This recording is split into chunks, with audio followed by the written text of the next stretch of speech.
Alors, je voudrais connecter cette question avec celle que Patrick Nkongolo a donnée. Il dit ceci: l'enrichissement matériel des prêtres et des pasteurs dans nombre de maisons, voitures, investissements pose problème ce jour.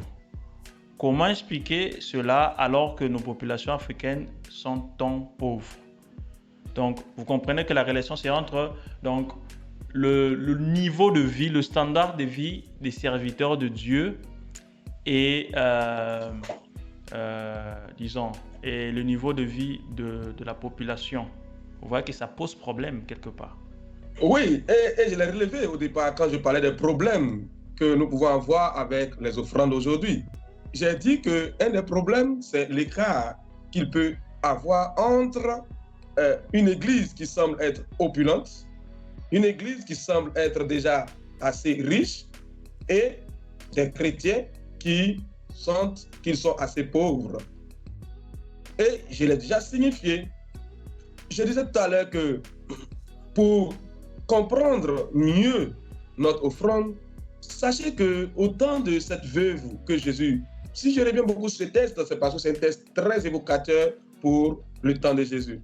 Si Jésus parle de cette veuve, c'est pas parce que le temple de Jérusalem, parce que ça c'était un temple moins luxueux que nos églises d'aujourd'hui, et que les prêtres de ce temps étaient moins versés dans, je ne sais, quelle autre opulence. Ah non, mais ce que Jésus contemple là, il contemple une personne qui vit sa foi. Une personne qui vit sa foi. Et cela, il faut que nous puissions le comprendre. Si des prêtres ou des pasteurs qui sont censés affecter certaines offrandes à des endroits ne le font pas, prions pour eux. Parce qu'au fond, ils peuvent être en train de se condamner eux-mêmes. Mais toi, tu ne dois pas chercher à te condamner avec lui parce que tu interprètes ce qu'il est en train de vivre. Ce que je voudrais donc dire aux chrétiens et à tout un chacun, c'est de comprendre que certes, le salut, et nous le savons, est pour tous et il est communautaire et universel. Mais le salut est aussi une affaire individuelle. Et étant donné que cela est une affaire aussi individuelle, nous sommes appelés avant tout à savoir nous-mêmes d'abord nous remettre en question et puis nous pouvons interpeller. Mais en même temps, je voudrais signifier qu'il ne faut pas faire l'amalgame aussi avec une certaine vie, je ne dirais pas pour être en accord avec certaines personnes, mais pour certaines vies de prêtres ou de pasteurs qui semblent être dans une opulence. Il ne faut pas faire l'amalgame. Ils peuvent avoir eu des dons qui, toi, tu trouves être un grand don, mais celui qui l'a fait est plus grand.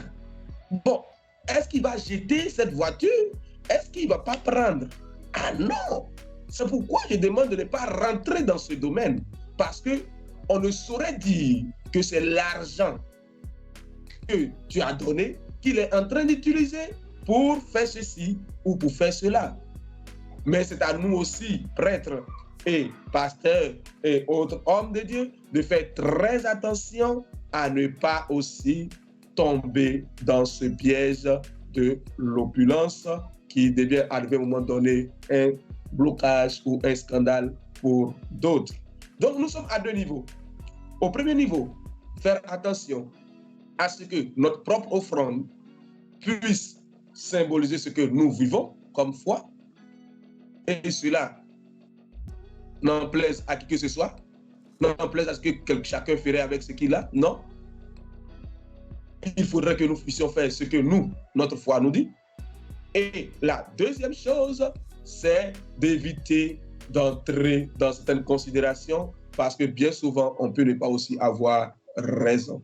Et il faut faire donc aussi attention à ne pas interpréter à tout bout de champ ce que nous pouvons voir. Si nous voulons comprendre, je pourrais dire, approchons le prêtre, la sœur ou je ne sais qui pour lui poser des questions. Ce que les chrétiens oublient souvent, nous pouvons tous comprendre que la pauvreté est un conseil évangélique qui nous est demandé, mais n'est pauvre, et comme je le dis souvent, n'est pauvre que celui qui a la capacité d'avoir, mais surtout de pouvoir s'en départir. Parce que si tu n'as pas, tu ne peux pas vivre les conseils évangéliques de pauvreté. Maintenant, à savoir si ces prêtres maintenant ou ces personnes qui ont une vie, semble-t-il décalée de la vie des autres, si leur opulence n'affecte pas leur population, alors il y a un problème. C'est-à-dire qu'il faudrait que, comme vous l'avez dit tout de suite à Kingandu, que ce que les chrétiens font pour l'Église puisse rayonner sur le peuple de Dieu. Si cela rayonne sur le peuple de Dieu, alors où est le problème? Tout le monde s'élève matériellement et tout le monde y vit tranquille. Mais c'est quand cela ne rayonne pas sur le peuple de Dieu, et là vous me faites rentrer dans un domaine de développement, église et développement et des choses de ce genre. Mais je ne vais pas trop aller de ce côté. Je dirais plutôt, voilà, il faudrait plutôt éviter de pouvoir comprendre les choses de la part des chrétiens de cette manière, et nous aussi prêtres de faire attention, mais aussi et surtout, nous chrétiens, de pouvoir vivre notre foi chrétienne telle que l'a vécu la veuve de l'Évangile.